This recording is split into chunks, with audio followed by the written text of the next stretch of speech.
ជំរាបសួរពុកម៉ែបងប្អូនទាំងអស់គ្នាថ្ងៃនេះដែលខ្ញុំបាទដាណៃនឹងយកសាច់រឿងថ្មីមកចែករំលែកឲ្យអ្នកទាំងអស់គ្នាបានស្ដាប់ដោយសាច់រឿងនេះគឺចែករំលែកដោយអ្នកមីងម្នាក់ប៉ុន្តែខ្ញុំបាទក៏សូមអធិស្ឋានដែលមិនអាចបង្ហាញឈ្មោះអ្នកមីងម្នាក់នោះបានអញ្ចឹងរឿងនេះគឺពាក់ព័ន្ធទៅនឹងអំពើអំព័ន្ធអាគមខ្មៅព្រមទាំងការផ្ចាញ់ផ្ចាលរវាងអាគមគ្នាទៅវិញទៅមកដូច្នេះចង់ដឹងថាសាច់រឿងមួយនេះទៅជាយ៉ាងណាតើយើងទៅតាមដានស្ដាប់ជាមួយរាត្រីសម្លេងរន្ធត់ទាំងអស់គ្នា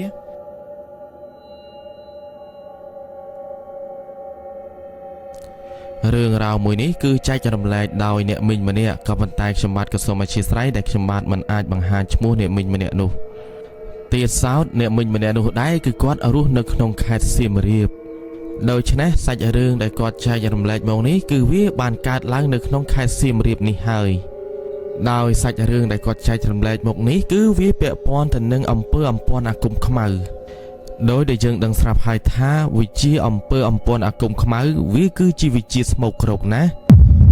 មិនត្រឹមតែប៉ុណ្ណោះនោះទេគឺវាសាហាវបំផុតក្នុងការសម្លាប់មនុស្សត្រឹមតែមួយប្រព្រឹត្តភ្នែកដោយមិនថាស្រុកភូមិណាឬក៏ស្រុកភូមិណានោះទេឲ្យតែមានអ្នកចេះវិជាស្មោកគ្រោកនេះច្បាស់ណាស់គឺគ្មានអ្នកណាហ៊ានប៉ះពាល់ឬក៏លេងសើចជាមួយឡើយអញ្ចឹងហើយមនុស្សនៅក្នុងភូមិគឺប្រកាសជារើសអើងទៅលើអ្នកដែលចេះវិជាស្មោកគ្រោកនោះមិនខាននេះក៏ព្រោះតែមនុស្សនៅក្នុងភូមិគឺគេខ្លាចណាស់ខុសមាត់ខុសកជាមួយអ្នកដែលចេះវិជាបែបនេះដោយការណាដែលយើងហ៊ាននិយាយខុសមាត់ខុសកប៉ះពាល់ពាក្យសម្ដីជាមួយនឹងអ្នកនោះគឺច្បាស់ណាស់យើងប្រកាសជាត្រូវរងទុក្ខមិនខានដូច្នេះហើយទៅគ្មានអ្នកណាហ៊ានសែបគប់ទៅលើអ្នកដែលចេះវិជាបែបនេះនោះឡើយឲ្យតែគេដឹងថាអ្នកនោះពិតជាចេះតែដោយវិជាស្មោកគ្រោកទាំងនោះពិតមែន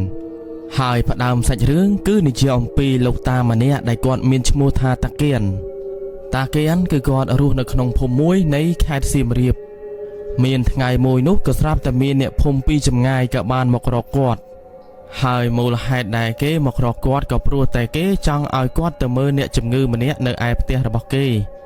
តាគៀនគ្រាន់តែអ្នកចម្ងាយទាំងពីរអ្នកនោះមករកគាត់ភ្លាមគាត់ក៏មិនរងចាំយូរអីនោះដែរដោយគាត់ក៏បានរៀបចំស្ពាយថង់យាមទៅជាមួយនឹងគេទាំងព្រឹកតែម្ដងហើយបាននិយាយអំពីតាគៀនម្នាក់នេះបើតាមអ្នកមីងគាត់និយាយប្រាប់គឺគាត់បាននិយាយថាតាគៀនគាត់គឺជាគ្រូថ្នាំខ្មែរផងហើយក៏ជាគ្រូដោះអំពើអាគមមុនខ្មៅផងដែរឲ្យតែមានអ្នកណាម្នាក់មកពឹងពាក្យគាត់គឺគាត់មិនដែលអាក់ខានឬក៏មិនដែលថាមិនទទួលនោះទេខ្លាចតែគាត់មិនទំនេរឬក៏កំពុងតែព្យាបាលអ្នកជំងឺណាផ្សេងហើយបាននិយាយអំពីលៀបសក្ការៈឬក៏សគុណបន្ទាប់ពីគាត់ព្យាបាលគេជាហើយពេលខ្លះក៏គាត់ទទួលយកសគុណបន្តិចបន្តួចចំណែកឯពេលខ្លះទៀតគឺគាត់មិនទទួលយកទាល់តែសោះ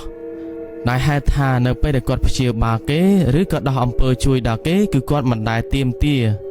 ចង់បានលៀបសក្ការៈប៉ុណ្ណេះប៉ុណ្ណោះទៅតាមការបង្គាប់បញ្ជារបស់គាត់នោះទេបើមានក៏ឲ្យតែបើមិនមាននោះទេក៏មិនបាច់ឲ្យដែរហើយក៏មិនត្រូវឲ្យលើសលប់ពេកឡើយគឺគាត់មិនចង់ទទួលឬក៏មិនចង់បាននោះទេដោយគាត់យកប្រាក់កាក់បន្តិចបន្តួចនោះគឺគ្រាន់តែដើម្បីផ្គត់ផ្គង់នៃការចិញ្ចឹមជីវិតរបស់គាត់តែប៉ុណ្ណោះនេះឯងដោយគាត់មិនដែលចាប់ទុកថាការជួយដោះអំពើឬក៏ជួយព្យាបាលគេគឺជាមុខរបររបស់គាត់នោះឡើយអ្វីដែលគាត់អាចជួយបានទៅលើអ្នកណាម្នាក់គឺគាត់នឹងជួយឲ្យអស់ពីសមត្ថភាពតែម្ដងមិនត្រឹមតែប៉ុណ្ណោះគឺគាត់មិនដែលលោភលន់ចង់បានចង់មានដោយសារតែការព្យាបាលឬក៏ដោះអំពើរបស់គាត់នោះដែរតាគៀនពេលដែលគេមកយកគាត់ទៅព្យាបាលអ្នកជំងឺគឺគេបានយករទេះសេះដឹកគាត់ជូនគាត់ទៅនេះឯងហើយចម្ងាយពីភូមិរបស់គាត់ទៅកាន់ភូមិនោះគឺប្រហាក់ប្រហែលជាជាងជិត20គីឡូឯណោះគ្រាន់តែធ្វើដំណើរដោយប្រើរទេះសេះគឺប្រហាក់ប្រហែលជាជាងជិត2ម៉ោងកន្លះដោយគាត់ធ្វើដំណើរតាំងពីម៉ោង7ព្រឹកទម្រាំតែទៅដល់ភូមិនោះគឺវាជិតម៉ោង11បាត់ទៅហើយតាគៀនបន្ទាប់ពីគាត់ទៅដល់ផ្ទះអ្នកជំងឺម្នាក់នឹងគាត់ក៏បានចុះពីលើរទេះសេះភ្លាមដោយនៅពេលដែលគាត់ចុះពីលើរទេះសេះភ្លាមក៏ស្រាប់តែគាត់ក៏មានអារម្មណ៍ថាធំចំហាយក្លិនម្យ៉ាងដោយចំហាយក្លិននេះដែរបើតាមគាត់យល់ហើយបើតាមគាត់ដឹងវាក៏មិនមែនជាចំហាយក្លិនធម្មតាអីនោះទេដោយចំហាយក្លិននេះវាគឺជាចំហាយក្លិននៃអំពើដែលគេធ្វើទៅលើអ្នកជំងឺនៅក្នុងផ្ទះនោះតាគៀនបន្ទាប់ពីគាត់ដឹងបែបនេះហើយគឺគាត់បានត្រឹមតែក្រវីក្បាលម្នាក់ឯង នៅពេលដែលគាត់ក៏រវីក្បាលបែបហ្នឹងក៏ស្រាប់តែធ្វើឲ្យអ្នកដែលជូនគាត់មកមើលអ្នកជំងឺក៏បាននិយាយសួរនាំមកកាន់គាត់ថាហើយមានរឿងអីមែនទេតាហេតុអីបានជាតាក៏រវីក្បាលបែបនេះតាគៀនបន្ទាប់ពីឮអ៊ំប្រុសម្នាក់នោះសួរគាត់បែបហ្នឹងហើយក៏ស្រាប់តែគាត់ក៏បានឆ្លើយតបតទៅកាន់អ៊ំប្រុសម្នាក់នោះវិញថាហើយគ្មានស្អីទេហើយអ្នកជំងឺនឹងជាអ្នកណាជាប្រពន្ធឯងឬក៏ជាសាច់ញាតិរបស់ឯងអ៊ំប្រុសម្នាក់នោះក៏ស្រាប់តែគាត់ក៏បានឆ្លើយតបតមកកាន់តាគៀនវិញថាបាទជាកូនស្រីរបស់ខ្ញុំទេតានាងមិនដឹងថាឈឺស្អីនោះទេមួយរយៈនេះក៏ស្រាប់តែនាងធ្លាក់ខ្លួនឈឺយ៉ាងចម្លែកតាគៀននៅពេលដែលគាត់ឮអ៊ំប្រុសម្នាក់នោះនិយាយបែបហ្នឹងគាត់ក៏មិនបានសួរនាំបន្តទៀតដែរដោយសារតែគាត់យល់ថាកូនស្រីអ៊ំប្រុសម្នាក់នោះគឺមិនមែនធ្លាក់ខ្លួនឈឺធម្មតាអីនោះទេដោយជំងឺមួយនោះគឺពាក់ព័ន្ធទៅនឹងផ្លូវងងឹតផ្លូវក្នុងអំពើអំព័ន្ធអាគមខ្មៅនេះឯងតាគៀននៅខណៈពេលនោះគាត់ក៏មិនរងចាំយូរអីឡើយដោយគាត់ក៏បានឡើងទៅលើផ្ទះនោះតែម្ដងនៅពេលដែលគាត់ឡើងទៅដល់លើផ្ទះនោះក៏ស្រាប់តែគាត់ក៏បានឃើញថាមានអ៊ំស្រីម្នាក់ដែលគាត់កំពុងតែអង្គុយនៅក្បែរកូនស្រីរបស់គាត់មើលទៅទឹកមុខរបស់គាត់ក៏ដូចជាកំពុងតែក្រៀមក្រំណាស់ដែរចំណែកឯកូនស្រីរបស់គាត់គឺនាងគិតតែពីដេកយំដេកធ្ងោនេះឯង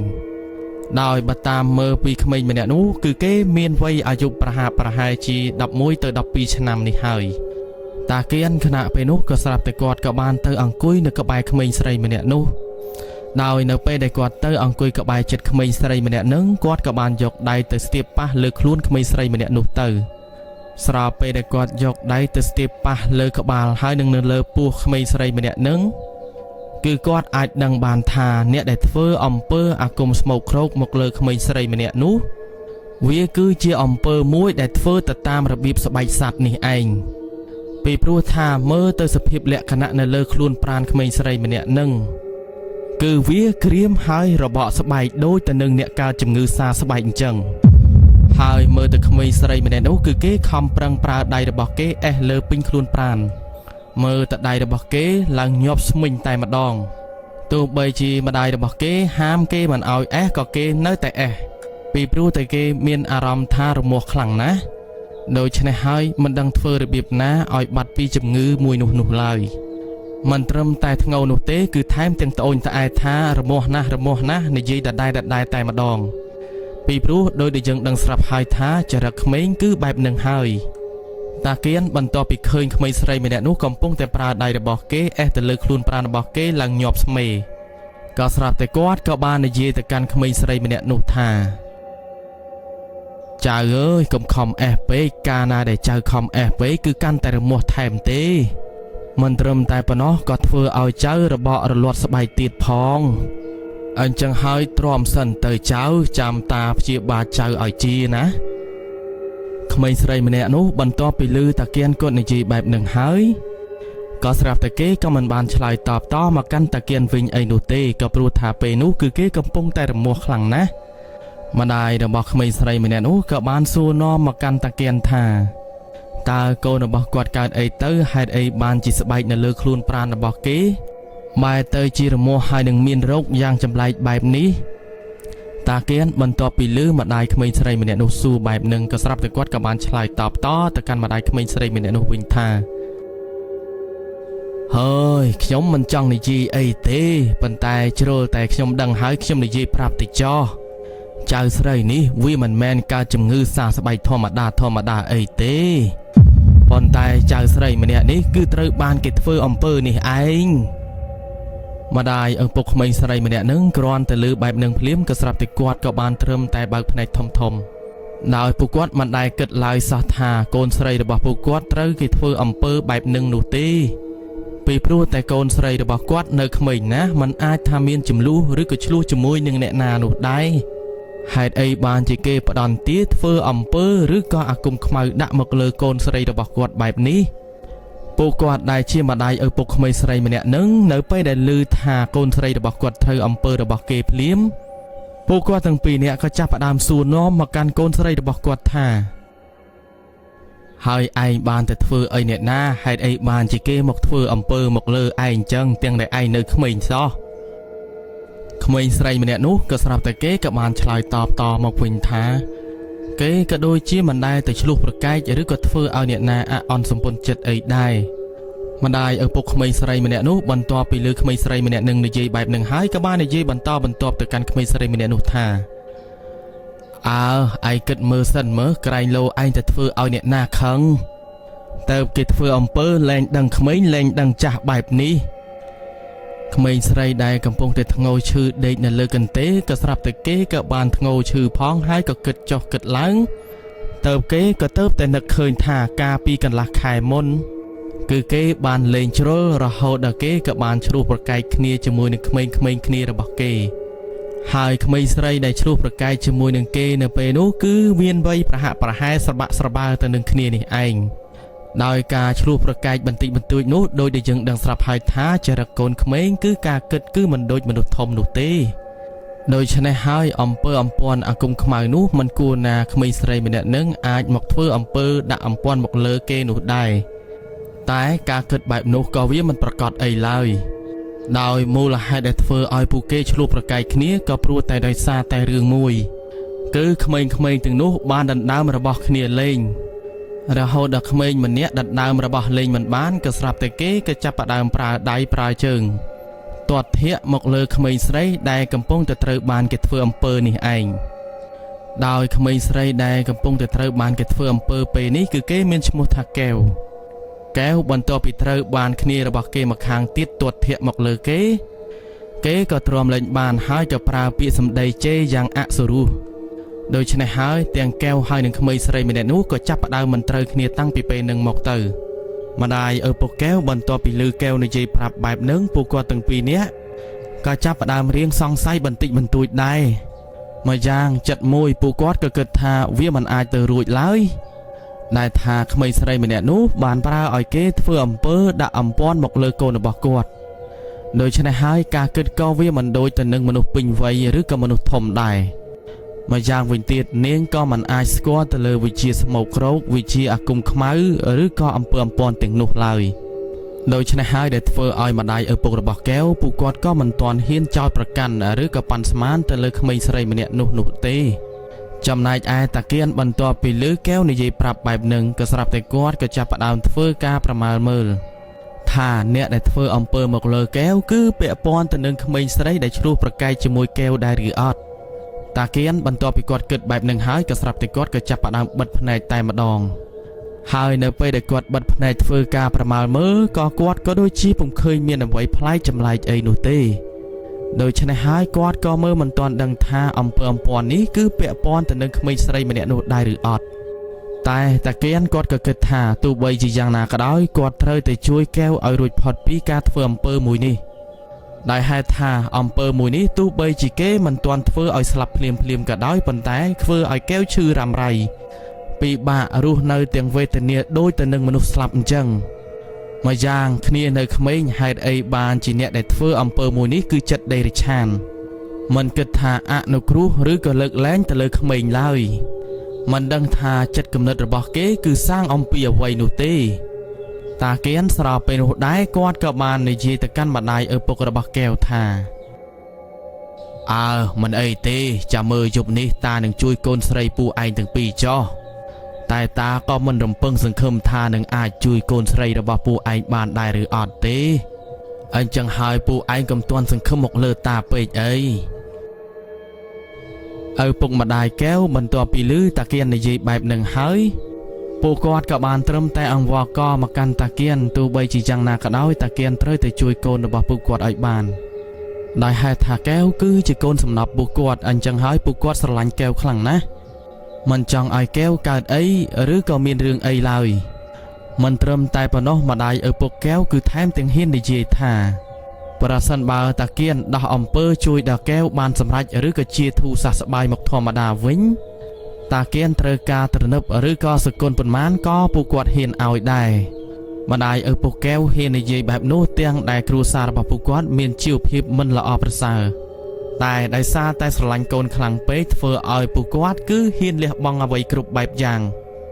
ឲ្យតាកែវកូនស្រីរបស់គាត់រួចផុតពីអំពើអំពាន់អាគមខ្មៅមួយនេះជាធូរសះស្បើយមកធម្មតាវិញ តាគៀននៅពេលដែលឃើញម្ដាយឪពុករបស់កែវអង្វរកមកកាន់គាត់បែបនោះគាត់ក៏បាននិយាយតបតទៅវិញថាគាត់នឹងព្យាយាមជួយប៉ុន្តែគាត់ក៏មិនហ៊ានអាកាត់ឬក៏សង្ឃឹមច្រើនដែរ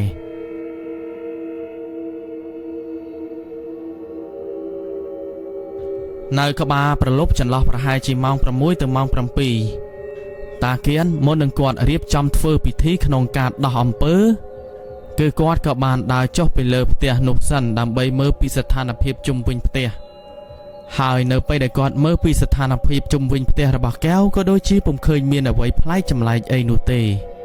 បន្ទាប់ពីពុំឃើញមានអ្វីប្លែកចម្លែកគាត់ក៏បានឡើងទៅលើផ្ទះរបស់កែវវិញទៅពេលដែលតាគៀនគាត់ឡើងទៅដល់ផ្ទះរបស់កែវហើយក៏ស្រាប់តែតាគៀននៅពេលនោះដែរគាត់ក៏បានប្រាប់ឲ្យម្ដាយរបស់កែវយកទឹកមួយផ្តិលមកឲ្យគាត់ដូច្នេះហើយម្ដាយរបស់កែវនៅពេលនោះដែរក៏មិនរងចាំយូរឡើយក៏បានទៅយកទឹកមួយផ្តិលនៅឯចង្ក្រានបាយបន្ទាប់ពីយកទឹកមួយផ្តិលនៅឯចង្ក្រានបាយហើយគាត់ក៏យកទឹកនោះហុចឲ្យតាគៀនដោយតាគៀននៅពេលនោះដែរគាត់ក៏ចាប់ផ្ដើមធ្វើពិធីស្របនៅពេលដែលគាត់កំពុងតែធ្វើពិធីនោះគាត់ក៏បានយកដៃរបស់គាត់កូរទៅក្នុងទឹកដោយសែបសូត្រនៅមុនគាថាមិនត្រឹមតែប៉ុណ្ណោះនោះទេគឺគាត់ក៏ថែមទាំងយកថ្នាំអ្វីមួយយ៉ាងនៅក្នុងថង់យាមរបស់គាត់ដាក់ចូលទៅក្នុងទឹកក្នុងផ្តិលមួយនឹងក្រោយមកទៅគាត់ក៏បានសែបសូត្រនៅមុនគាថាបញ្ចុះអាគមឬក៏បញ្ចុះអដ្ឋាននៅក្នុងទឹកមួយផ្តិលនោះរួចស្របពេលដែលគាត់បញ្ចុះអដ្ឋានឬក៏បញ្ចុះអាគមនៃការដោះអំពើរួចហើយក៏ស្រាប់តែតាគៀនគាត់ក៏បានយកទឹកនៅក្នុងផ្តិលប្រោះតិចតិចទៅលើខ្លួនរបស់កែវដោយនៅលើផ្ទះខណៈពេលនោះដែរគឺមានទាំងម្ដាយឪពុករបស់កែវហើយនិងអ៊ំប្រុសអ៊ំស្រីកែវព្រមទាំងតាគៀនដែលគាត់កំពុងតែធ្វើពិធីក្នុងការដោះអំពើមួយនឹងហើយនៅខណៈពេលដែលតាគៀនគាត់យកទឹកនៅក្នុងផ្តិលនោះទៅប្រោះលើខ្លួនរបស់កែវក៏ស្រាប់តែរឿងដ៏ចម្លែកក៏បានកើតឡើងតែម្ដងគឺខ្លួនរបស់កែវបន្ទាប់ពីត្រូវទឹកមុននឹងភ្លាមក៏ស្រាប់តែមានផ្សែងបានហុយចេញពីខ្លួនរបស់កែវតែម្ដងអាចនិយាយបានថាគឺវាដូចទៅនឹងយើងកំពុងតែយកទឹកទៅពន្លត់ភ្លើងអញ្ចឹងដោយកែវគ្រាន់តែគេត្រូវទឹកមុននោះភ្លាមក៏ស្រាប់តែគេក៏ចាប់ផ្ដើមស្រែកយ៉ាងមួយទំហឹងតែម្ដងក៏ព្រោះតែគេកំពុងតែឈឺផ្សាពេញខ្លួនប្រាណនេះហើយទាំងអ៊ំប្រុសអ៊ំស្រីព្រមទាំងម្ដាយឪពុករបស់កែវគឺបានត្រឹមតែសម្លឹងមើលទៅកាន់កែវទាំងគួរឲ្យអាណិតស្របពេលដែលកែវគេកំពុងតែស្រែកទាំងភាពឈឺជោគចាប់នោះក៏ស្រាប់តែស្បែករបស់កែវក៏ចាប់ផ្ដើមរបកម្ដងបន្តិចជ្រុះមកលើកន្ទេលដែលមើលទៅវាដូចទៅនឹងកំឬក៏កំណករបកឡើងហុយដែលអាចនិយាយបានថានោះក៏ព្រោះតែស្បែកស្ងួតដូចទៅនឹងអ្នកជំងឺកើតសាស្បែកអញ្ចឹងតាគៀនបន្ទាប់ពីគាត់ឃើញថាស្បែកនោះវារបកទាំងផ្ទាំងដោយក្រៀមគាត់ក៏ស្រោចទឹកមុនបន្ថែមទៅលើខ្លួនប្រាណរបស់កែវដោយកាន់តែស្រោចទឹកមុនលើខ្លួនប្រាណរបស់កែវគឺកែវកាន់តែក្តៅក្រហល់ក្រហាយស្រែកយ៉ាងមួយទំហឹងដោយខ្លួនប្រាណរបស់កែវក៏កាន់តែចេញផ្សែងឡើងហុយទ្រលំដោយតាគៀនបន្ទាប់ពីគាត់ឃើញកំណកស្បែករបស់កែវជ្រុះមកលើកន្ទេលបែបហ្នឹងក៏ស្រាប់តែតាគៀនគាត់ក៏បានយកក្រណាត់ក្រហមមួយចេញពីថង់យាមរបស់គាត់រួចហើយគាត់ក៏បានជូតច្បូតទៅលើខ្លួនប្រាណរបស់កែវដោយនៅពេលដែលគាត់ជូតច្បូតទៅលើខ្លួនប្រាណរបស់កែវ2ទៅ3ដងតែប៉ុណ្ណោះ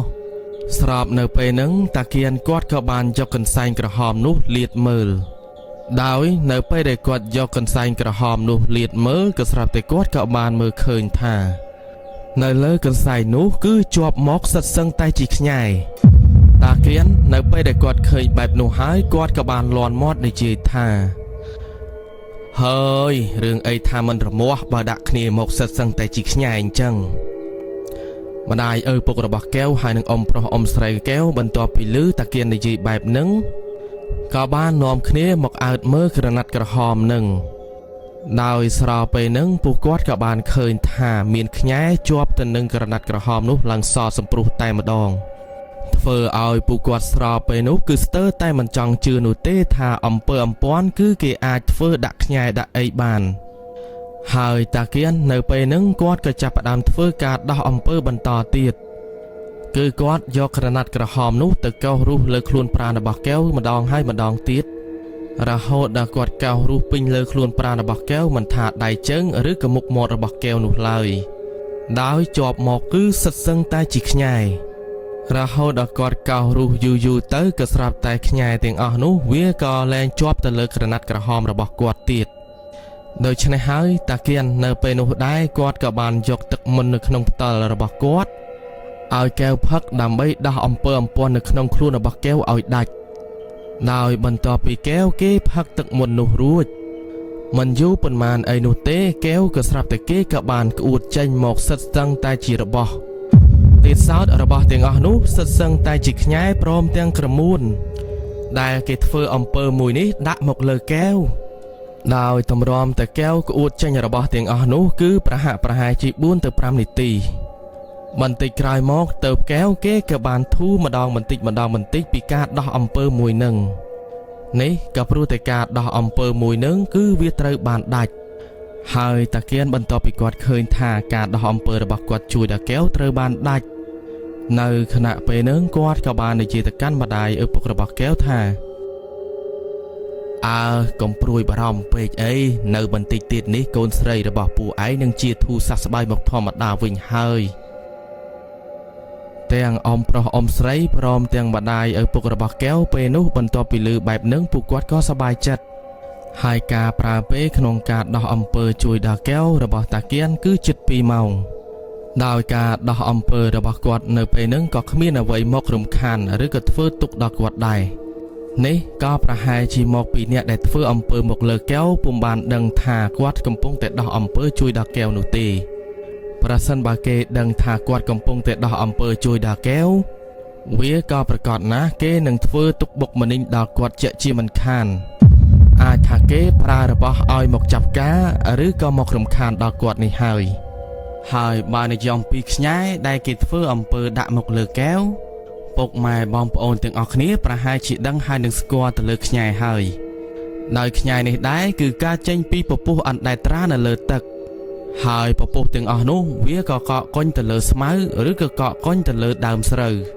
ពេលដែលពពុះទាំងអស់នោះកកកុញទៅលើស្មៅឬក៏នៅលើដើមស្រូវយូរទៅក្រោយមកទឹកនៅក្នុងដីស្រែក៏បានស្រកអស់ហើយពពុះនៃកំណកទាំងអស់នោះវាក៏បានស្ងួតคล้ายទៅជាខ្ញែទៅ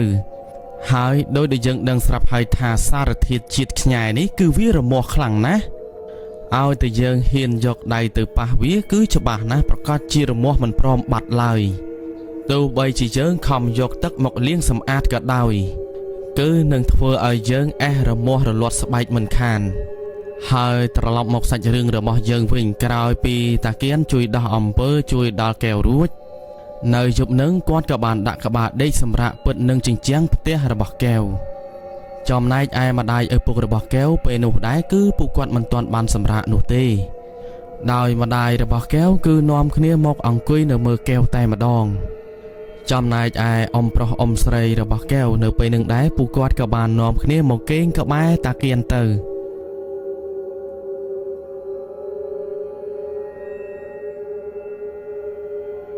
នៅព្រឹកព្រលឹមឡើងតាគៀនគឺគាត់មិនទាន់ចាកចេញពីផ្ទះរបស់កែវភ្លាមនោះទេនៅពេលហ្នឹងគឺគាត់ក៏បានផ្ដល់ថ្នាំបន្សាបអំពើឲ្យទៅកាន់ម្ដាយឪពុករបស់កែវដើម្បីទុកដាំថ្នាំទឹកឲ្យកែវផឹកដែលហេតុថាមានថ្នាំបន្ទាប់បន្សំក្នុងការបន្សាបអំពើបន្ថែមទៀតគឺធ្វើឲ្យកែវឆាប់ជាធូរសះស្បើយមកធម្មតាវិញហើយតាគៀននៅពេលនោះដែរគាត់ក៏បានផ្ដល់ជាខ្សែកបន្តោងថ្មដែលវាមើលទៅគឺជាថ្មរលោងថែមទាំងគាត់ក៏បានធ្វើខ្សែកថាដើម្បីទុកឲ្យកែវពាក់ក្នុងការការពារទៅលើអំពើអំពន់អាគមខ្មៅទាំងអស់នោះទៀត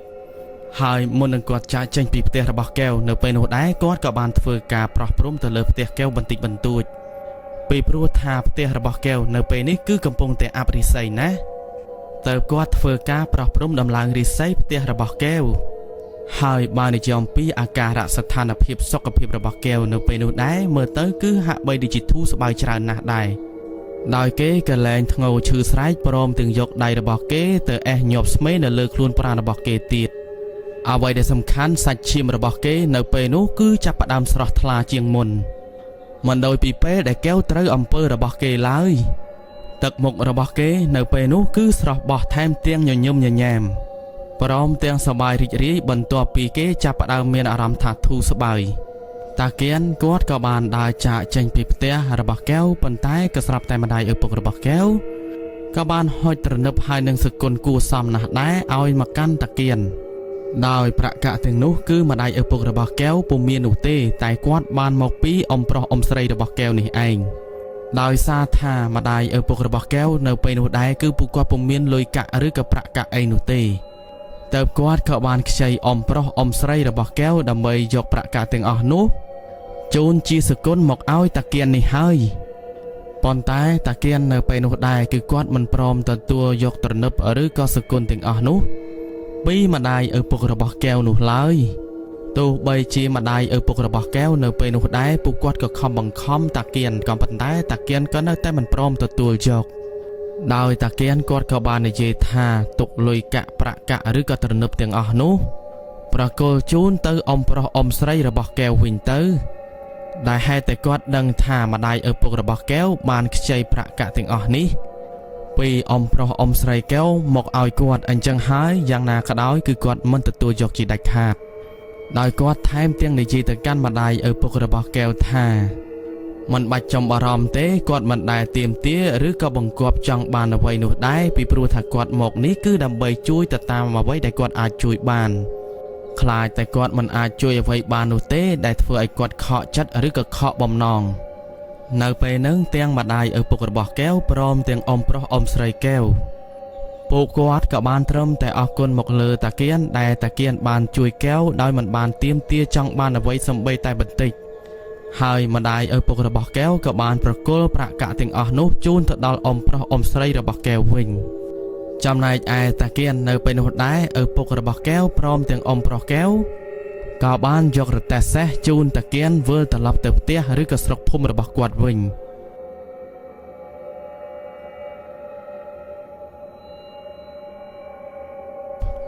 នៅពេលដែលឪពុកកែវព្រមទាំងអ៊ំប្រុសរបស់កែវបរទេះជូនតាគៀនវិលត្រឡប់ទៅផ្ទះវិញគ្រាន់តែពួកគាត់បរទេះសេះទៅដល់ចុងភូមិដែលហេតុថានៅចុងភូមិនោះមានគេលក់នំបញ្ចុកអញ្ចឹងហើយពួកគាត់ទាំង3នាក់ក៏បាននាំគ្នាឈប់រទេះសេះសិនដោយចុះពីលើរទេះសេះដើម្បីទិញនំបញ្ចុកហូបពិសានំបញ្ចុកកន្លែងនឹងតែម្ដងហើយនៅពេលដែលពួកគាត់ទាំង3នាក់នាំគ្នាចុះពីលើរទេះសេះនោះភ្លាមក៏ស្រាប់តែមានលោកតាម្នាក់ដែលគាត់កំពុងតែអង្គុយពិសានំបញ្ចុកកន្លែងនឹងក៏បានសួរនាំមកកាន់ឪពុករបស់កែវថាតើឪពុករបស់កែវកំពុងតែនាំអ្នកណាមកពីណាទាំងព្រឹកស្របនៅពេលនឹងហើយឪពុករបស់កែវក៏បានឆ្លើយតបតទៅកាន់បុរសវ័យចំណាស់ម្នាក់នោះវិញថាគឺគាត់នាំតាគៀនឲ្យមកជួយមើលពីស្ថានភាពអាការៈកូនរបស់គាត់ព្រោះថាកែវកូនរបស់គាត់គឺធ្លាក់ខ្លួនឈឺជាង1សប្តាហ៍ទៅហើយអញ្ចឹងហើយកុំបានតាគៀនគាត់មកជួយព្យាបាលមើលពីអាការៈរបស់កែវទើបធ្វើឲ្យកែវពេលនេះបានធូរស្បើយបុរសវ័យចំណាស់ម្នាក់នឹងបន្ទាប់ពីឮឪពុករបស់កែវនិយាយបែបនឹងភ្លាមក៏ស្រាប់តែធ្វើទឹកមុខសម្លឹងមើលលើសម្លឹងមើលក្រោមទៅកាន់តាគៀនមិនដឹងថាគាត់គឺកំពុងតែមានគោលបំណងអ្វីនោះទេទៅលើតាគៀនហើយបុរសវ័យចំណាស់ម្នាក់នោះគឺគាត់មានឈ្មោះថាតាចើតបន្ទាប់ពីគាត់សម្លឹងមើលលើសម្លឹងមើលក្រោមមកកាន់តាគៀនបន្ទាប់មកទៅគាត់ក៏បានហូបនំបញ្ចុក2ទៅ3ម៉ាត់ក៏ស្រាប់តែគាត់ក៏បានលាន់មាត់និយាយថាក្តៅណាស់ព្រឹកនេះបន្ទាប់ពីគាត់និយាយថាក្តៅក៏ស្រាប់តែគាត់ក៏បានដោះអាវតែម្ដងហើយគ្រាន់តែតាចើតគាត់ដោះអាវនៅពេលនោះដែរនៅលើដងខ្លួនប្រាណរបស់គាត់គឺវាពោពេញទៅដោយសាក់យ័ន្តតែម្ដងហើយមើលពីស្ថានភាពសាក់យ័ន្តនៅលើខ្លួនប្រាណរបស់គាត់ខណៈពេលហ្នឹងក៏មិនខុសអីពីអ្នកដែលចេះរបៀនអាគមអីនោះទេចំណែកឯតាគៀនដែលគាត់កំពុងតែអង្គុយជាមួយនឹងឪពុករបស់កែវព្រមទាំងអ៊ំប្រុសកែវដោយកំពុងតែចាំនំបញ្ចុកដែលអ្នកលក់យកមកឲ្យបន្តិចទៀតស្របពេលនោះគាត់ក៏បានក្រឡែកភ្នែកសម្លឹងមើលទៅកាន់តាចើតបន្តិចដែរដោយនៅពេលនោះគឺគាត់សម្លឹងមើលបែបធម្មតាគឺពុំមានគោលបំណងអ្វីនោះទេទៅលើតាចើត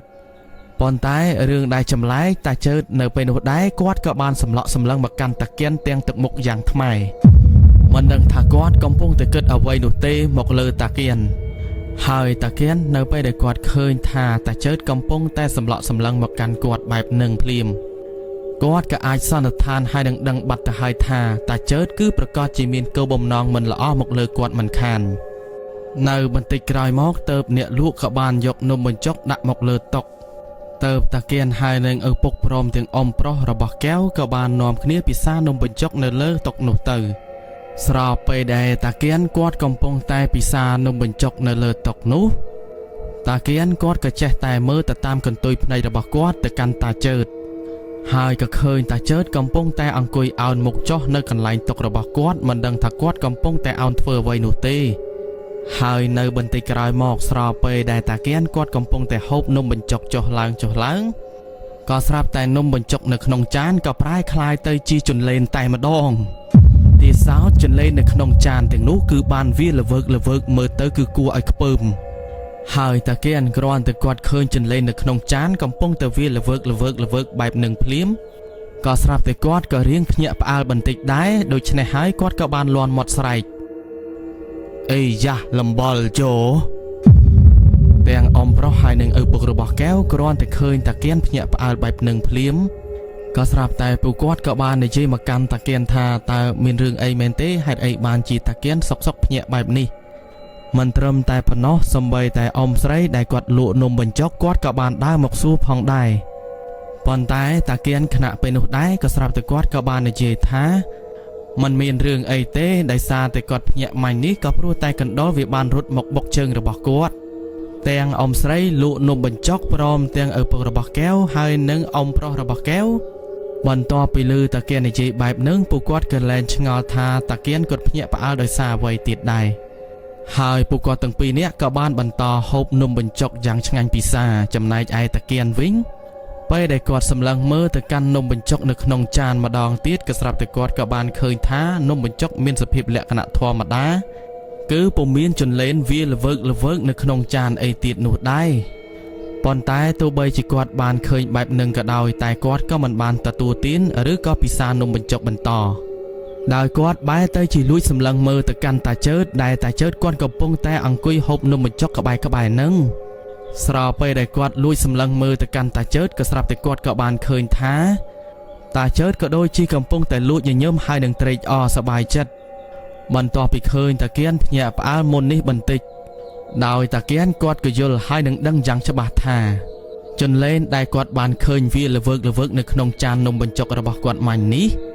វាក៏ច្បាស់ជាស្នាដៃរបស់តាជើតដែលបានធ្វើមកលើគាត់មាញ់នេះ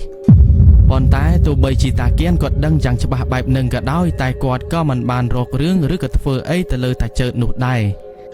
ហើយទំនងមើលទៅតាជើតគឺគាត់មានចេតនាក្នុងការលេងអាគមមួយនោះជាមួយនឹងតាគៀន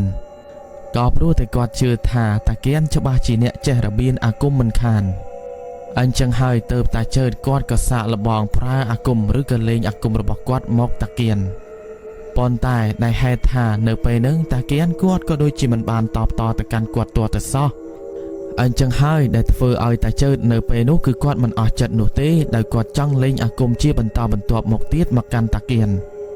ដូច្នេះហើយក៏ស្រាប់តែគាត់ក៏បានផ្លយមាត់និយាយមកកាន់តាគៀនខណៈពេលដែលតាគៀនកំពុងតែអង្គុយនៅលើកៅអីរងចាំអ៊ំប្រុសហើយនឹងឪពុករបស់កែវដែលពួកគាត់កំពុងតែទទួលទានពិសានំបញ្ចុកដោយតាជើតស្របពេលនោះគឺគាត់បានផ្លយមាត់និយាយមកកាន់តាគៀនថាអ្នកអើយខ្ញុំមើលតែអ្នកមកពីភូមិឆ្ងាយអញ្ចឹងហើយខ្ញុំចង់សាកលេងជាមួយនឹងអ្នកបានមួយក្តារបានដែរឬអត់ព្រោះថាគ្រាន់តែខ្ញុំឃើញអ្នកភ្លាមខ្ញុំក៏ដឹងបាត់ទៅហើយថាអ្នកមិនមែនធម្មតាទេតាគៀននៅពេលដែលគាត់ឃើញតាជើតហ៊ាននិយាយសុំត្រង់បែបនោះក៏ស្រាប់តែគាត់ក៏បានឆ្លើយតបតទៅកាន់តាជើតវិញថាបានតើបើអ្នកគិតថាចង់លេងជាមួយនឹងខ្ញុំហើយខ្ញុំក៏នឹងស្វាគមន៍អ្នកជានិច្ច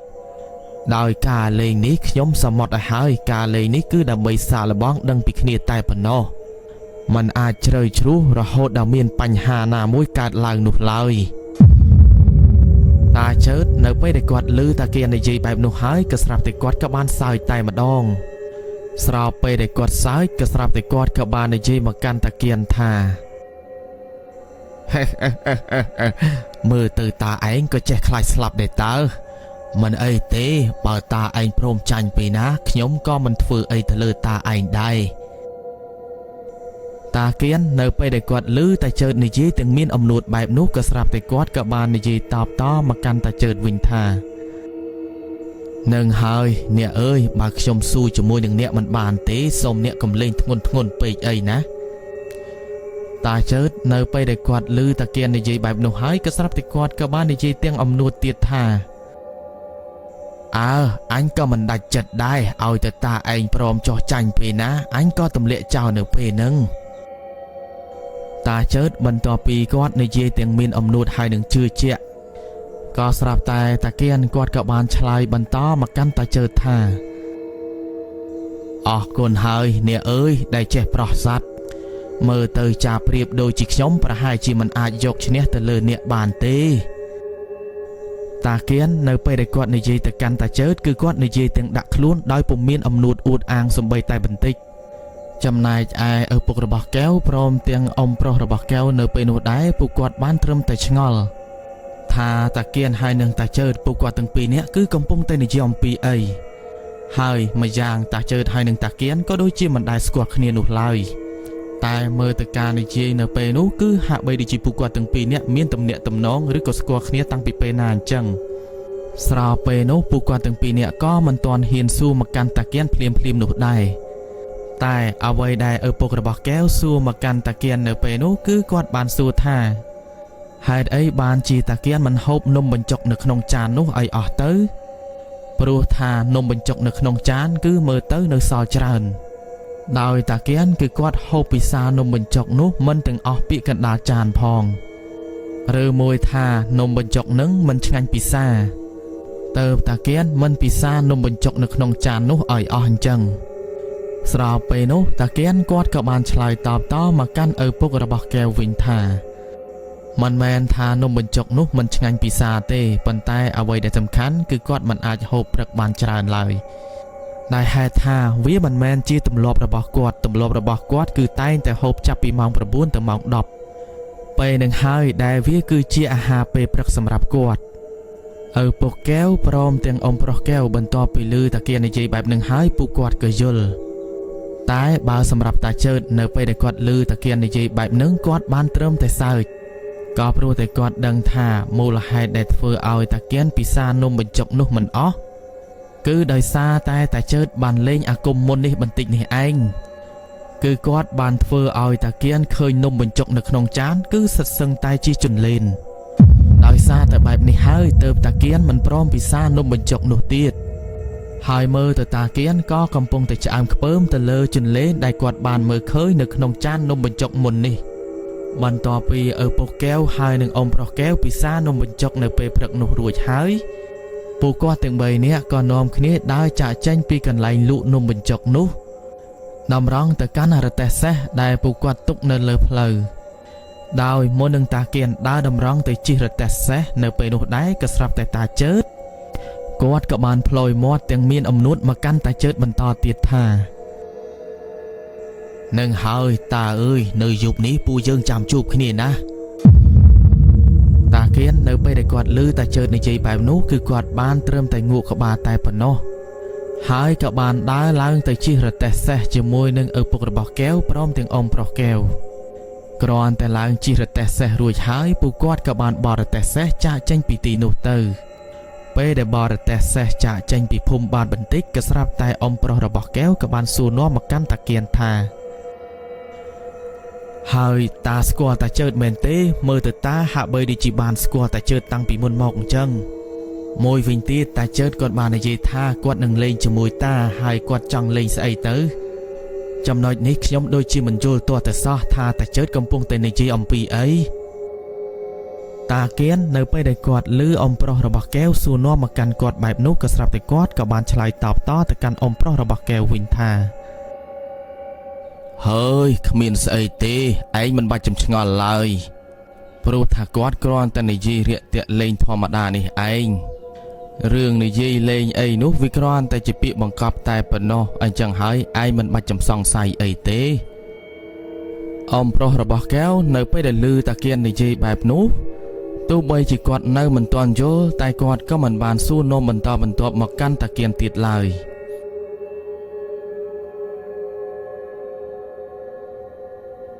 បរទេសសេះប្រហែលជាម៉ោង10ទៅម៉ោង11ជិតថ្ងៃត្រង់ទៅពួកគាត់ក៏បានធ្វើដំណើរទៅដល់ផ្ទះរបស់តាគៀនពេលដែលឪពុករបស់កែវព្រមទាំងអ៊ំប្រុសកែវជូនគាត់ទៅដល់ផ្ទះគាត់ក៏បានចុះពីលើរទេះសេះហើយហៅឪពុករបស់កែវព្រមទាំងអ៊ំប្រុសកែវឈប់សម្រាកចុះពីលើរទេះសេះទទួលទានបាយទឹកនៅផ្ទះរបស់គាត់មួយពេលប៉ុន្តែឪពុកកែវព្រមទាំងអ៊ំប្រុសកែវនៅពេលនោះដែរពួកគាត់ទាំងពីរនាក់ក៏បានបដិសេធដោយមិនបានហូបបាយហូបទឹកជាមួយនឹងតាគៀននោះឡើយដោយពួកគាត់គ្រាន់តែចុះពីលើរទេះសេះសុំទឹកតាគៀនផឹកតែប៉ុណ្ណោះពេលហ្នឹងទោះបីជាតាគៀនខំហាមឃាត់ពួកគាត់ទាំងពីរនាក់ឲ្យនៅដើម្បីហូបបាយហូបទឹកសិនក៏ពួកគាត់មិនព្រមនៅហើយឪពុករបស់កែវក៏នៅតែនិយាយដដែលអរគុណទៅកាន់តាគៀនយ៉ាងច្រើនដងទាំងដែលតាគៀននៅពេលនោះគាត់ក៏និយាយថាមិនអីទេមិនបាច់ចំអរគុណគាត់ច្រើនដងពេកឡើយដោយគាត់ក៏បាននិយាយទៅកាន់ឪពុករបស់កែវបន្តទៀតថាប្រសិនបើកែវមានរឿងអីកើតឡើងទៀតប្រញាប់ឆាប់មករកគាត់ឲ្យគាត់ជួយណាឪពុកកែវនៅពេលដែលឮតាគៀននិយាយបែបហ្នឹងគឺគាត់បានត្រឹមតែងក់ក្បាលទាំងអស់គុណផងអីផងនឹងហើយប្រសិនបើកែវកូនស្រីរបស់គាត់កើតអីគឺគាត់នឹងមករកតាម្ដងទៀតនិយាយបែបនោះពួកគាត់ទាំងពីរនាក់ក៏ចាប់ផ្ដើមនាំគ្នាឡើងជិះរទេះសេះវិញបន្ទាប់ពីជិះរទេះសេះហើយក៏ស្រាប់តែតាគៀនគាត់ក៏បាននិយាយទៅកាន់ពួកគាត់ទាំងពីរនាក់ដែលកំពុងតែអង្គុយនៅលើរទេះសេះថាធ្វើដំណើរសុខសប្បាយតាមផ្លូវណាស់វើយបាទតានឹងហើយតាអរគុណតាស្របពេលហ្នឹងពួកគាត់ទាំងពីរនាក់ក៏បរទេះចាកចេញពីផ្ទះតាគៀនហើយនឹងភូមិតាគៀនទៅទាំងដែលតាគៀនពេលនោះគឺគាត់នៅឈរសម្លឹងមើលទៅកាន់ពួកគាត់ទាំងពីរនាក់ដែលកំពុងតែជិះរទេះសេះឆ្ងាយទៅរហូតដល់គាត់ក៏លែងឃើញទៅតាគៀនស្របពេលនោះគាត់ក៏ដើរឡើងទៅលើផ្ទះរបស់គាត់ហើយតាគៀនពេលដែលគាត់ឡើងទៅដល់លើផ្ទះរបស់គាត់ភ្លាមគាត់ក៏បានដាក់ក្បាលតម្រេចដេកនៅលើផ្ទះរបស់គាត់ទៅប៉ុន្តែគាត់សំងំសម្រាកមិនបានយូរប៉ុន្មានផងគាត់ក៏បានងើបរៀបចំដាំបាយដាំទឹកពិសាដោយខ្លួនឯងដោយតាគៀនគឺគាត់រស់នៅតែម្នាក់ឯងសុទ្ធសាធគឺគាត់ពុំមានប្រពន្ធកូនអីនោះទេតាមក៏ពិតទៅការដើមឡើយគឺគាត់មានប្រពន្ធកូនដែរប៉ុន្តែដោយសារតែបែកតាំងពីសម័យខ្មែរក្រហមគាត់ក៏មិនដឹងច្បាស់ថាប្រពន្ធកូនរបស់គាត់ស្លាប់ឬក៏នៅរស់នោះឡើយដោយគាត់ក៏បានប្រើវិជាផ្លូវក្នុងរបស់គាត់តាមរកដែរប៉ុន្តែហាក់បីដូចជារកមិនឃើញទាល់តែសោះទោះបីជាគាត់ខំព្យាយាមគុនគូរាប់ដៃរាប់ជើងប្រមាលមើលជាច្រើនលើកច្រើនដងក៏ហាក់បីដូចជាប្រពន្ធកូនរបស់គាត់បាត់ស្ងាត់សូន្យឈឹងគ្មានដំណឹងគ្មានតម្រុយទាល់តែសោះ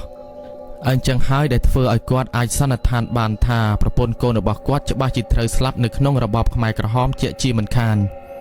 ទៅធ្វើឲ្យគាត់ក៏លែងគិតហើយនឹងតាមរកប្រពន្ធកូនរបស់គាត់បន្តទៀតទៅ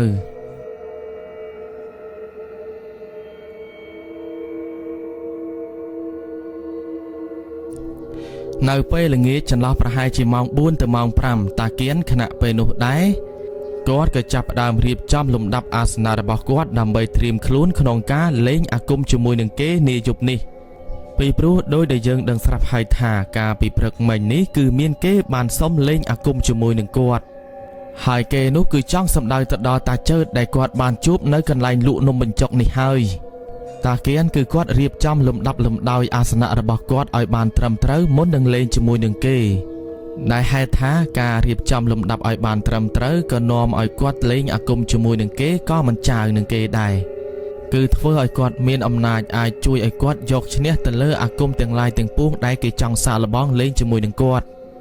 ដូច្នេះហើយការរៀបចំលំដាប់របស់គាត់នៅពេលនោះក៏មិនស្មុគស្មាញហើយក៏មិនយូរប៉ុន្មានអីនោះទេក្រោយពីតាគៀនរៀបចំលំដាប់នៃអាសនៈរបស់គាត់រួចរាល់អស់ហើយគាត់ក៏អង្គុយរងចាំនៅទល់មុខអាសនៈរបស់គាត់មើលថាគេនឹងប្រើរបស់ឬក៏ប្រើអ្វីមកលេងជាមួយនឹងគាត់ពេលណា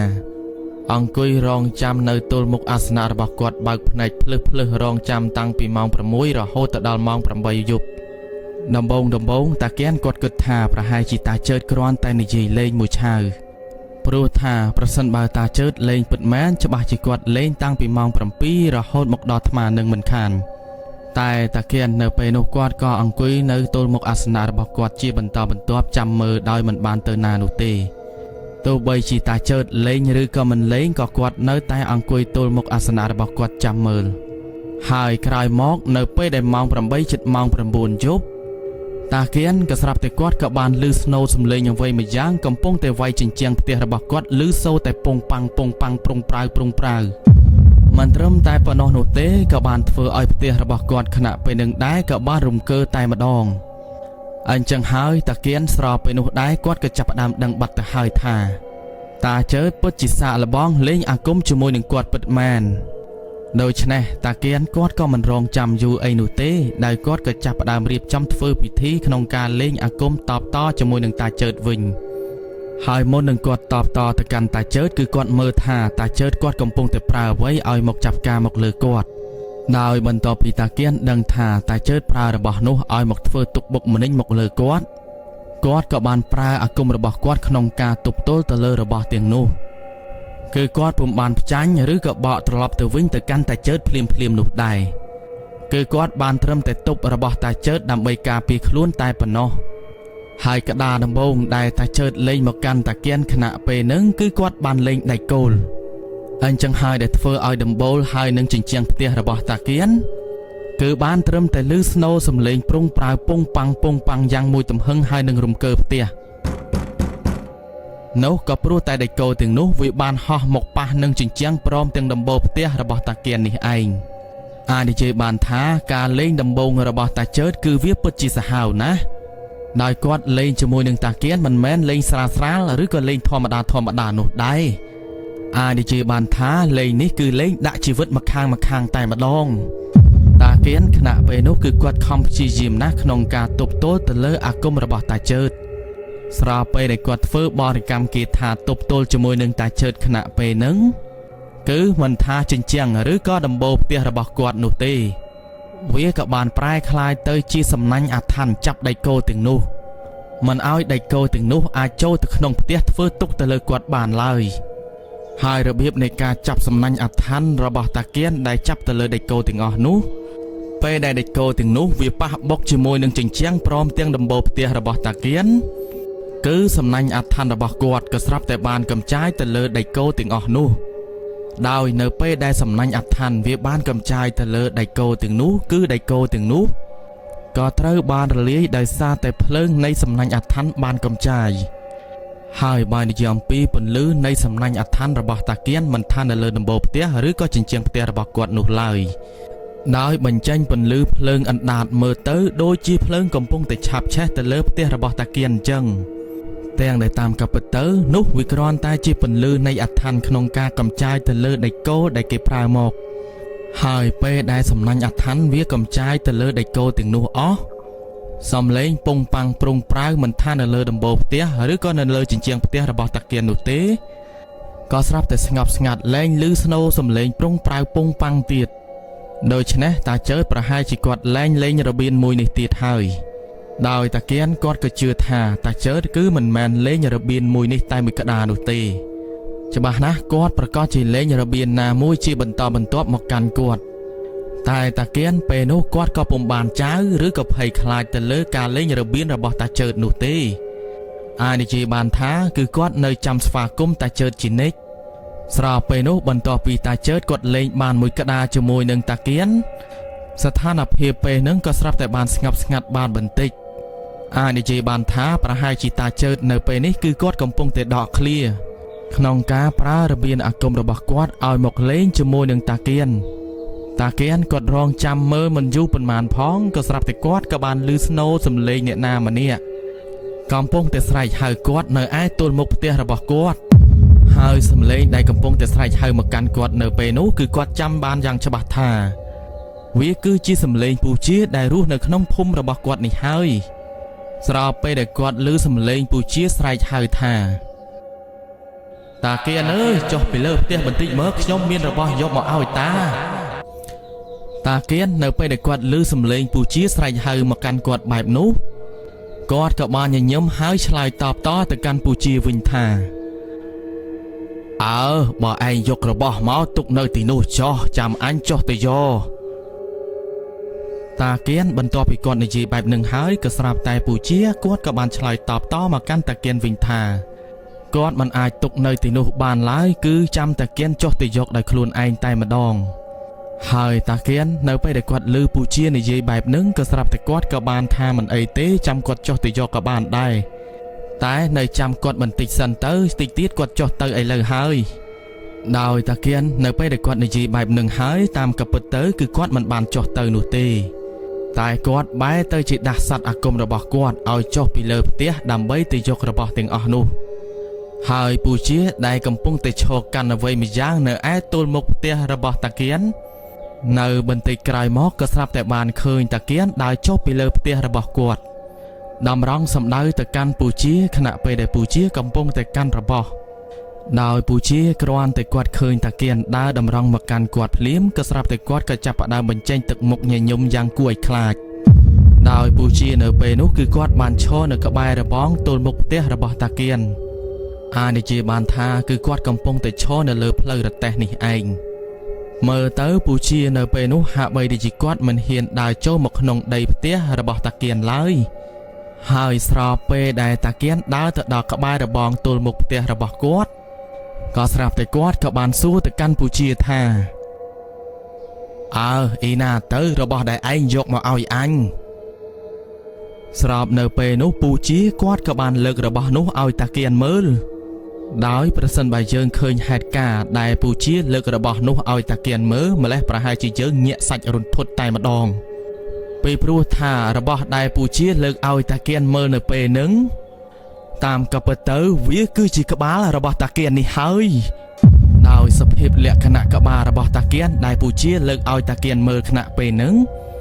មុខរបស់តាគៀនគឺពោពេញទៅដោយឈាមឡើងរហែមរហាមតែម្ដងអានិយាយបានថាគឺវាសម្បើមហើយនឹងអាក្រក់ខ្លាំងណាស់ដោយពូជាដែលកំពុងតែលើកក្បាលរបស់តាគៀនក៏បាននិយាយមកកាន់តាគៀនថានៅបន្តិចទៀតនេះឯងនឹងដូចអញ្ចឹងហើយ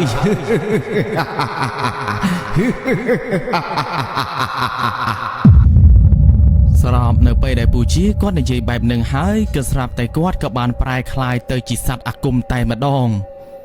ដោយសត្វអាគមដែលគេប្រើមកនោះដែរវាគឺជាក្របីអាគមឬក៏ក្របីអាថ័ននេះឯងស្របនៅពេលនោះក៏ស្រាប់តែក្របីអាថ័នវាក៏បំរុងនឹងចូលមកជុលឬក៏បុកទៅលើតាគៀនប៉ុន្តែនៅពេលដែលក្របីអាថ័ននោះវាបំរុងនឹងចូលមកជុលមកបុកទៅលើតាគៀនទៅវាក៏បានដឹងយ៉ាងច្បាស់ថាធេតុពិតទៅនោះមិនមែនជាតាគៀនពិតប្រាកដឡើយតែនោះវាគឺជាសត្វអាគមរបស់តាគៀនដែលតាគៀនបានប្រើមកទៀតសោតសត្វអាគមដែលតាគៀនបានប្រើមកនោះវាគឺជាព្រាយជ្រូកព្រៃដែលតាគៀនបានដាស់ចេញពីខ្នាយរបស់វាដោយសារតែតាគៀនដឹងយ៉ាងច្បាស់ថានោះមិនមែនជាពូជាពិតប្រាកដនោះឡើយវាក៏ច្បាស់ជាសត្វអាគមដែលតាជើតប្រើឲ្យមកលេងជាមួយនឹងគាត់មិនខានព្រោះតែគាត់ដឹងបែបនេះហើយទើបគាត់ក៏ចាប់ផ្ដើមប្រើសត្វអាគមរបស់គាត់ឲ្យចូលមកលេងជាមួយនឹងសត្វអាគមរបស់តាជើតដែរទៅហើយបើនិយាយអំពីសភាពលក្ខណៈព្រាយជ្រូកព្រៃដែលតាគៀនបានដាស់ឡើងផ្នែកទាំងគូសងខាងរបស់វាមើលទៅឡើងក្រហមតែតចំណែកឯសម្បុររបស់វាវិញគឺឡើងខ្មៅតែម្ដងចំណែកឯរោមបះឡើងច្រាងហើយបើចំពោះខ្នាយរបស់វាវិញឡើងវែងស្រួចមិនត្រឹមតែប៉ុណ្ណោះនោះទេគឺមានចង្កូមទាំងសងខាងឡើងមើលទៅគួរឲ្យខ្លាចចំណែកឯទំហំរបស់វាវិញក៏មិនចាញ់ក្របីអាថ័នរបស់តាជើតនោះទេដោយព្រាយជ្រូកព្រៃនោះមានរបស់វាគឺធំយ៉ាងសម្បើមតែម្ដងស្របនៅពេលនឹងហើយទាំងព្រាយជ្រូកព្រៃរបស់តាគៀនហើយនឹងក្របីអាថ័នតាជើតពួកវាក៏ចាប់ផ្ដើមចូលតតាំងជាមួយនឹងគ្នាឬស្នូសំឡេងពងប៉ាំងយ៉ាងរន្ធត់ឡើងរំជួយក៏ក្រឹកដីស្ដាប់មើលទៅគឺវាពិតជាសម្បើមណាស់ចំណែកឯតាគៀនដែលគាត់កំពុងតែអង្គុយនៅទល់មុខអាសនៈរបស់គាត់នៅលើផ្ទះគឺគាត់គិតតែពិសោធន៍ឬក៏ធ្វើបរិកម្មគាថាឲ្យព្រាយជ្រូកព្រៃរបស់គាត់មានឫទ្ធិអំណាចតតាំងជាមួយនឹងក្របីអាថ័នរបស់តាជើតដោយពេលដែលជ្រូកព្រៃព្រមទាំងក្របីអាថ័នពូវាតតាំងជាមួយនឹងគ្នាគឺក្របីអាថ័នរបស់តាជើតគឺវាបានប្រើស្នែងរបស់វាដែលពោពេញទៅដោយអាថ័នវត្តជះអាថ័នទាំងនោះទៅលើព្រាយជ្រូកព្រៃរបស់តាគៀនដំបូងព្រាយជ្រូកព្រៃរបស់តាគៀនស្ទើរតែបាក់លងចាញ់នៅការផ្ចាញ់ផ្ចាលមួយនោះតែដែលហេតុថាតាគៀនគាត់ក៏មិនព្រមឲ្យជ្រូកព្រៃរបស់គាត់ចាញ់ក្របីអាថ័នរបស់តាជើតឡើយព្រោះប្រសិនបើជ្រូកព្រៃរបស់គាត់ចាញ់ក្របីអាថ័នរបស់តាជើតគាត់ក៏នឹងត្រូវរងគ្រោះថ្នាក់ផងដែរ ដូច្នេះហើយគឺគាត់ព្យាយាមណាស់ក្នុងការធ្វើបរិកម្មគាថាជំរុញឲ្យព្រាយជ្រូកព្រៃរបស់គាត់ធ្វើយ៉ាងណាត្រូវតែកម្ចាយក្របីអធិនរបស់តាជើតឲ្យបានស្របពេលនោះព្រាយជ្រូកព្រៃតាគៀនទោះបីជាខ្លួនប្រាណរបស់វាកំពុងតែត្រូវស្នែងនៃអធិនក្របីអធិនរបស់តាជើតបានវត្តជះទៅលើខ្លួនប្រាណរបស់វាយ៉ាងសាហាវព្រៃផ្សាយក៏ដោយគឺវាក៏ស្រាប់តែប្រើខ្នាយរបស់វាយ៉ាងស្រួចបុកយ៉ាងមួយទំហឹងទៅលើក្បាលក្របីអធិនរបស់តាជើត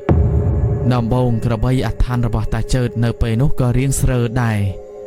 តែដោយសារថាក្របីអធិនរបស់តាជើតនៅពេលនោះនៅមានអំណាចអញ្ចឹងហើយវាមិនព្រមចៅឬក៏ចោះចាញ់នោះដែរ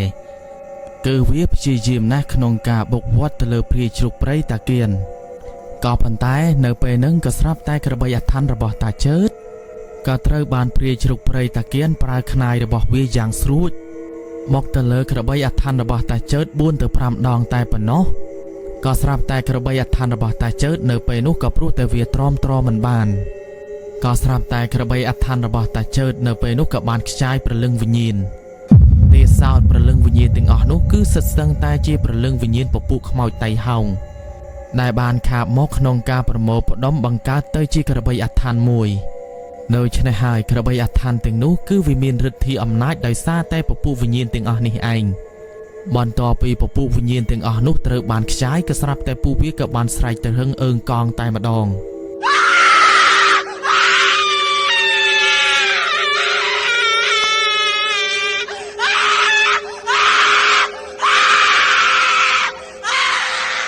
ស្ដាប់មើលទៅគឺពិតជារន្ធត់ហើយនឹងព្រឺព្រួចខ្លាំងណាស់មិនយូរប៉ុន្មានក្របីអធិនរបស់តាជើតក៏ត្រូវបានព្រាយជ្រូកព្រៃរបស់តាគៀនកំចាយបានសម្រេច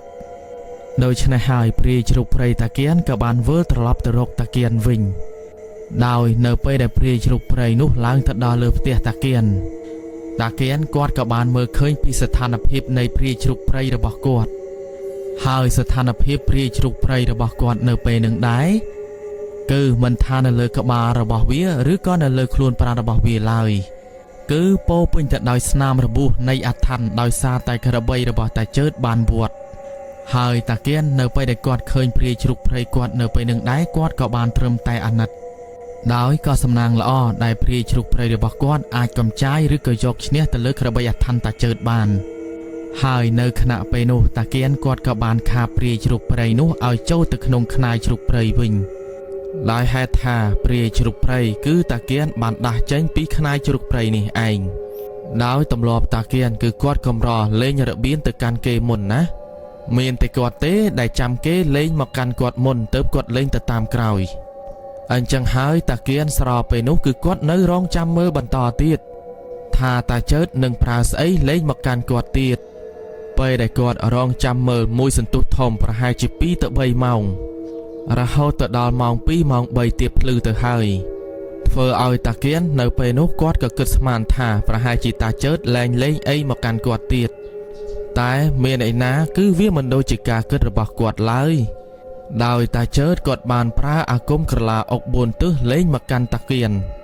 ទៅធ្វើឲ្យតាគៀននៅពេលនោះគាត់បានស្ដាប់ឮស្នូរសំឡេងឡើងកក្រឹកនៅខាងក្រៅផ្ទះរបស់គាត់តែម្ដងទេសោតសំឡេងដែលកំពុងតែបន្លឺឡើងយ៉ាងកក្រឹកនោះវាគឺជាសំឡេងហ្វូងឃ្មុំដែលកំពុងតែហើរមកកាន់ផ្ទះរបស់តាគៀន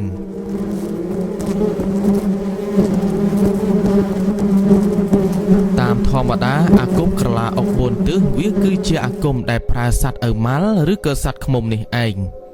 ដូច្នេះហើយទៅស្នូរសំឡេងនៃកក្រឹករបស់ឃ្មុំវាក៏បានបន្លឺឡើងយ៉ាងត្រហឹងតាគៀនបន្ទាប់ពីគាត់ដឹងថាតាជើតកំពុងតែលេងអាគមក្រឡាអុក4ទិសមកកាន់គាត់បែបហ្នឹងគាត់ក៏ពុំបានចៅអីនោះដែរដោយគាត់ក៏បានលេងអាគមទាំងនោះត្រឡប់ទៅវិញទេសសោតនៅពេលដែលហ្វូងឃ្មុំនៃអាគមទាំងអស់នោះពូវាចូលទៅគ្របដណ្ដប់ទៅលើផ្ទះរបស់តាគៀនហ្វូងឃ្មុំទាំងអស់នោះវាពិតជាច្រើនសន្ធឹកសន្ធាប់តែម្ដងគ្រាន់តែវាទុំនៅលើជញ្ជាំងផ្ទះហើយនឹងដំបូលផ្ទះរបស់តាគៀនឡើងខ្មៅមីដោយទេសសោតប្រសិនបើឃ្មុំទាំងនោះចូលទៅទីតាគៀនខណៈពេលដែលតាគៀនកំពុងតែធ្វើបរិកម្មគាថាតាគៀនគាត់ក៏ច្បាស់ជាត្រូវអាគមរបស់តាជើតជាក់ជាមិនខានតែដោយដែលយើងដឹងស្រាប់ហើយថាតាគៀនគាត់ក៏មិនណយនោះឡើយ ដោយគាត់ក៏មិនទុកឲ្យអាគមដែលគេប្រើមកលេងជាមួយនឹងគាត់នោះធ្វើបាបទុកបុកម្នេញដល់គាត់ដែរដូច្នេះស្របពេលហ្វូងឃ្មុំនៃអាគមក្រឡាអុក4ទិសពួកវាចូលទៅតិចដើម្បីធ្វើទុកធ្វើទោសទៅដល់តាគៀនក៏ស្រាប់តែគ្រាន់តែហ្វូងឃ្មុំទាំងអស់នោះចូលទៅបំរុងនឹងតិចតាគៀនទៅហើយតែក៏ត្រូវបានតាគៀនលេងគាថាកាច់អាគមក្រឡាអុក4ទិសរបស់តាជើតដោយគ្រាន់តែតាគៀនកាច់អាគមក្រឡាអុក4ទិសរបស់តាជើតបានភ្លាមក៏ស្រាប់តែហ្វូងឃ្មុំយ៉ាងកក្រឹកសន្ធឹកនៅក្នុងផ្ទះរបស់តាគៀនវាក៏ពុំបានតិចធ្វើទុកធ្វើទោសទៅដល់តាគៀនឡើយតែបែរទៅជាហ្វូងឃ្មុំទាំងអស់ពួកវាក៏បានបកក្បាលហើយចាក់ចេញពីផ្ទះរបស់តាគៀនឡើងខ្មៅមីតែម្ដងធ្វើឲ្យស្នូសំលេងដល់កក្រឹកវាក៏បានរំកើដល់ផ្ទះរបស់តាគៀនទៀតផងទេសោតហ្វូងឃ្មុំទាំងអស់នេះគឺវាកំពុងតែហើរវិលត្រឡប់ទៅរកម្ចាស់របស់វាវិញនេះឯងនេះក៏ដោយសារតែតាគៀនបានផ្ចាញ់កាច់អាគមក្រឡាអុក4ទិសរបស់តាជើតធ្វើឲ្យអាគមក្រឡាអុក4ទិសតាជើតក៏បានវិលត្រឡប់ទៅរកតាជើតដោយក៏មិនដឹងថាតាជើតដែលគាត់កំពុងតែលេងអាគមមកកាន់តាគៀនពេលនេះទៅជាយ៉ាងណាយ៉ាងណីនោះទេម្លេះអាចនឹងត្រូវអាគមក្រឡាអុក4ទិសរបស់ខ្លួនធ្វើទុកធ្វើទោសមកដល់ខ្លួនឯងជាជាមិនខានតែប្រសិនបើគាត់ដឹងខ្លួនថាអាគមទាំងអស់នោះវាកំពុងតែវិលត្រឡប់ទៅរកគាត់អាចកំចាយឬក៏បំបែកអាឋានក្រឡាអុក4ទិសជាមុនទៅគាត់អាចរួចផុតពីអាគមក្រឡាអុក4ទិសរបស់ខ្លួនបានដោយប្រសិនបើគាត់ទប់ស្កាត់វាជាមុនហើយតែទប់ស្កាត់នៅតែមិនបានច្បាស់ណាស់អាគមនោះវានឹងធ្វើទុកធ្វើបាបដល់គាត់នេះឯងហើយសាច់រឿងមួយនេះក៏សូមស្លេះតែប៉ុណ្ណេះសិនគឺសាច់រឿងនេះគឺចែករំលែកដោយអ្នកមិញម្នាក់ដែលគាត់បានប្រាប់ហើយខ្ញុំបាទក៏សូមអធិស្ឋានដែលមិនអាចបង្ហាញឈ្មោះអ្នកមិញម្នាក់នោះសម្រាប់ពុកម៉ែបងប្អូនស្ដាប់ដោយប្រើវិចារណញ្ញាណមុននឹងជឿទៅលើសាច់រឿងមួយនេះចាប់ទុកថាសាច់រឿងមួយនេះវាគ្រាន់តែជាសាច់រឿងនិទានស្ដាប់លេងកម្សាន្តទៅចុះដូច្នេះហើយសាច់រឿងរបស់យើងក៏សូមស្លេះតែប៉ុណ្ណេះប្រសិនបើពុកម៉ែបងប្អូនទាំងអស់គ្នានៅតែបន្តគាំទ្រតាមដានស្ដាប់សាច់រឿងរបស់ខ្ញុំបាទពុកម៉ែបងប្អូនទាំងអស់គ្នាគ្រាន់តែជួយចុច Subscribe ដើម្បីលើកទឹកចិត្តដល់ខ្ញុំបាទនឹងខិតខំផលិតវីដេអូបន្តបន្ទាប់ឲ្យពុកម៉ែបងប្អូនទាំងអស់គ្នាបានស្ដាប់ដូច្នេះប្រសិនបើមានពាក្យពេចន៍ខុសឆ្គងឬក៏មិនសមរម្យនៅចំណុចណាមួយក៏សូមអធិស្ឋានដល់ខ្ញុំបាទផងអញ្ចឹងហើយរាត្រីសំឡេងរន្ធត់ក៏សូមអរគុណនិងសូមជម្រាបលា